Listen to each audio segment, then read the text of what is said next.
Da, da, da, da, da, da. That theme song was not used in this show at all. Do. Welcome to Dry Conclusions. I'm Josh. Jessica. Today we are talking the new original series from Disney Plus, The Mandalorian. Yes. This is in the Star Wars universe for those who've been under a rock for however long this has been announced. Yes. All right. Yeah, so they're releasing an episode at a time instead of all of the binge watch kind of thing.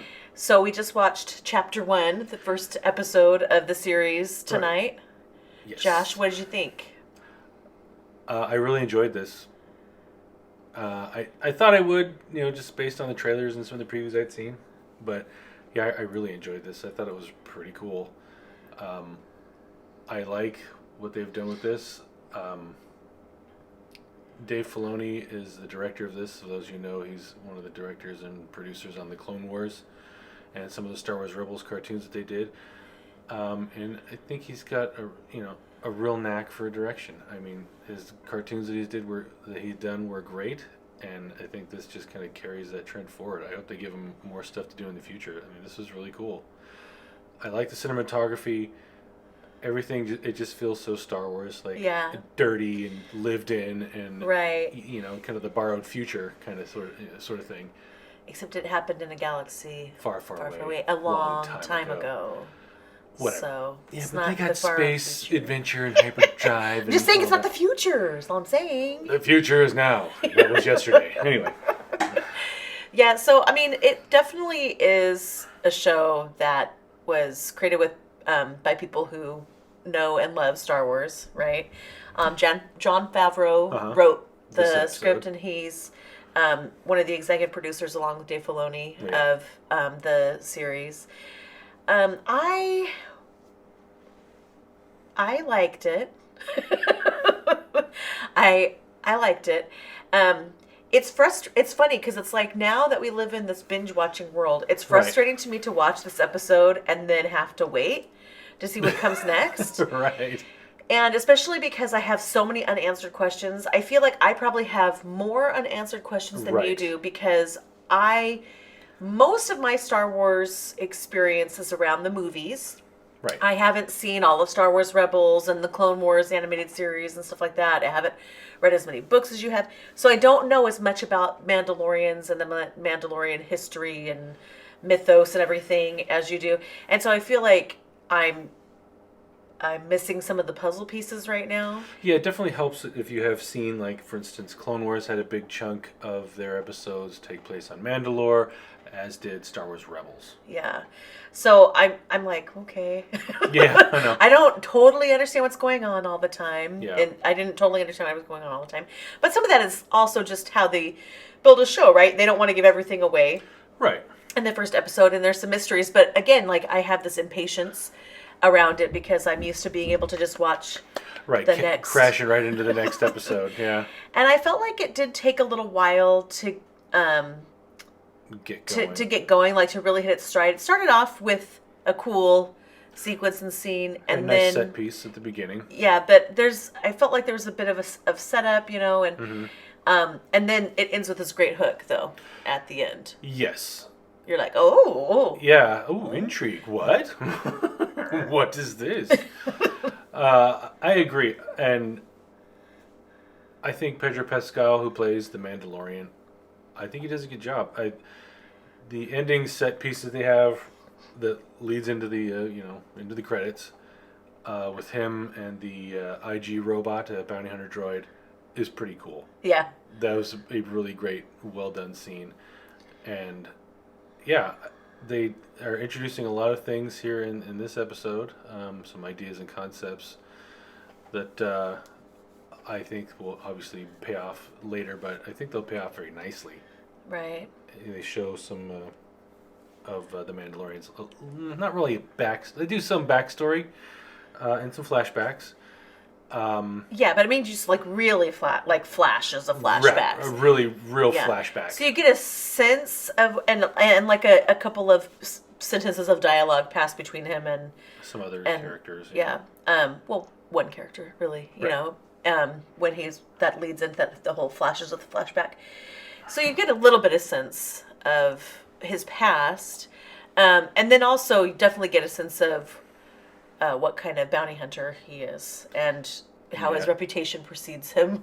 Yeah. Very capable guy. Right. He's good at killing people. And capturing them. Yeah. He's good at doing his job. I don't know. I think visually, very nice. Yeah. Just like what would you expect for a Star Wars show? I mean, nice visuals. The thing is this is a very high production value. This is like cinematic quality. Yes. For a TV stream, show. Essentially a TV show. Yeah, I mean it's TV. What does TV even mean anymore? But right. But yes, yes, for a TV show. What is this TV? But that's kind of that was really the aim, I think, with this series, is to make something that felt like it could have just, something that you could see on the big screen, not just, in your home. Yeah, I think so. Visually, I mean, not just the special effects, but all the practical stuff as well, the props and the sets. Right. All look very legit, very nicely done. Yeah, and there's great references to other, Star Wars shows and things that really connect you to the universe. They also managed to reference Life Day. Yeah, the reference to Life Day was good. If anybody knows what that is, and and seeing all the people that the Mandalorian captured, it frozen in carbonite. And, that was pretty cool. Everything like that. I did like that part of this setup. And of course, there's always got to be some kind of cantina, bar kind of place where they go, and there's all kinds of the universe. Right.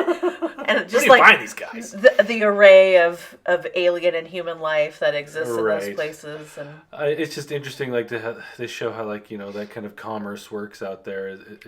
It's pretty cool. I mean, it looks lived in. It looks like you're kind of picking off like in the middle of something. Like, okay, this is how it is, and you kind of catch up, and it's not too difficult, and it looks great.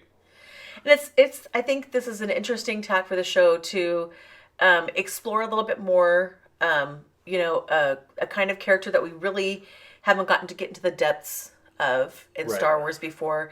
Kind of a character who's not really good, not really bad, not really sure what he is, and also those kind of characters have been briefly touched on. And a period of time where we really have this big hole. As far as canon Star Wars stories right now is, what happened post Return of the Jedi, what's happening in this part of the galaxy, right? When the Outer Rim and the Outer Territories, right? Outer Rim territories. I think it's all good. I'm really looking forward to the next few episodes. Well, just the series in general, and just to see what else that they come up with. Right. I think judging by the previews, they had some more things in store, and I was not disappointed. Yeah, it was good. I'm excited to see the next one, which is out in a few days. According to IMDb, that is correct. They're never wrong. So the plan for Josh and I is to come back and talk about each of these episodes after they happen. So this one we kind of mostly tried to not put too many spoilers in there, not to go too depth into a discussion of it. But maybe in the future, once it gets going, we'll do more just like a discussion about the episode and where it's going and what we think of it. Cool. And so there might be some spoilers in there. So come check us out after you've seen the episode and hear what we have to say and tell us what we've missed and what you thought of the episode. I'm sure there are probably little references in the backgrounds that we didn't see because we're focused on this. Oh yeah, I feel like I need to see it again because there's a lot going on. In the show in the background. So, would you recommend this? Oh yeah, I mean, if you like Star Wars at all, I think you should check this out. I think so. Yeah, it's really well done. Also, if recommend Disney Plus, I think it's actually a really great service. Not that we're getting paid by Disney. I wish. Yeah, no kidding. Plugs, anyone? Plugs? If anyone wants to pay us for anything, we will totally promote anything you want us to. No, just kidding. I can be bought. I'm just kidding.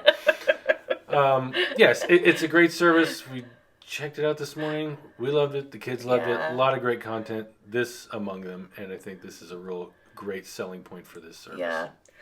So, yes, totally agree. I'm excited to just have Disney Plus in my life now. I feel like I will spend way too much time watching television from here on out, and I will balloon to 400 pounds. And so it's really exciting to think about my future.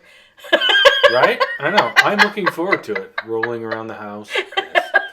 All right. So, Josh, tell us about this picture that you did. Well, I want to try and catch little snippets of episodes and just trying to go through the pictures available. So I wanted a nice intro for the Mandalorian, him striding in the desert with the cool sunset behind him, make him look all ominous and tough.